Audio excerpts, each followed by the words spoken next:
जीव शब्द ज धातु से आया है, जिसका अर्थ है जन्म लेना। जीव से ही जीवन आया है और ज से ही जगत या जागृति, इस तरह के शब्द आए हैं। तो जो जन्म लेता है वो जीव है।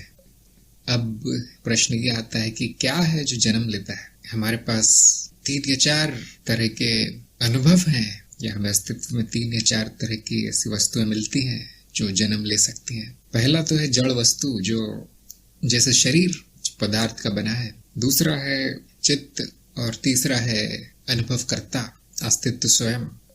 हम देखते हैं कि इसमें से जो पदार्थ है वो आता जाता है, जो शरीर है वो आता जाता है, और जो अनुभव करता है या अस्तित्व है वो बदलता नहीं है, वो जन्म नहीं लेता। जो बचता है वो चित्त है। और चित्त में भी देखने जाएं तो कुछ ही भाग चित्त का है जिसमें थोड़ा बहुत ठहराव है। बदल तो वो रहा है, हमेशा बदलता रहता है, लेकिन एक भाग है चित्त का जो इतनी जल्दी नहीं बदलता, या बदलता भी है तो काफी देर रह जाता है। उस भाग को हम स्मृतियों का संग्रह कहते हैं, यानी कि कारण शरीर, जो सभी अनुभवों का संग्रह है, जो सभी स्मृतियों को संग्रहित करता है, जिनको हम संस्कार कहते हैं, वो भाग जन्म लेता है।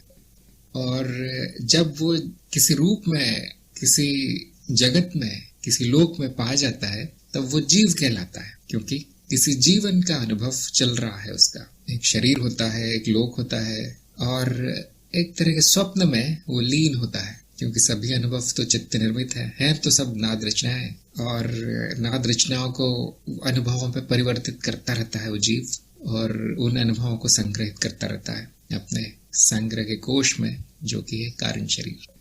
थोड़ी देर बाद वो शरीर और वो स्वप्न, क्योंकि अनित्यता है, तो वो समाप्त हो जाते हैं, बंद हो जाते हैं, और एक चक्र पूरा होता है। इसको हम जन्म मरण का चक्र कहते हैं। तो जीव की परिभाषा ये भी हो सकती है कि जो जन्म मरण के चक्र में लीन है वो जीव है।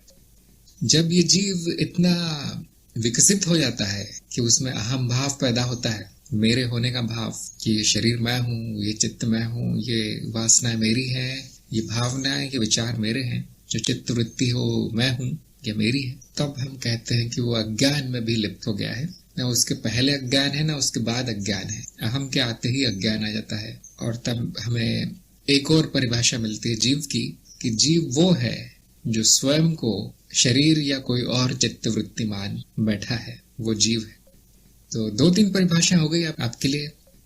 यदि आप इसके उदाहरण देखना चाहें तो सबसे बड़ा उदाहरण मनुष्य स्वयं है, जीव का ही एक रूप है। इसी तरह से सभी पशु पक्षी जीव है, यहाँ तक कि जो वैदिक प्राणी है वो भी जीव है, जो देवी देवता है वो भी जीव है। तो जब तक किसी भी तरह के शरीर के माध्यम से कोई भी अनुभव आ रहा है, हम उस रचना को जीव कह सकते हैं। उसमें ज्ञान हो अज्ञान हो, जो भी हो, वो रहता तो जीव ही है। और जिस अनुभव से वो जा रहा है, जो स्वप्न के अनुभव के बराबर है, स्वप्न जैसा अनुभव उसको होता है, उसको हम जीवन कहते हैं।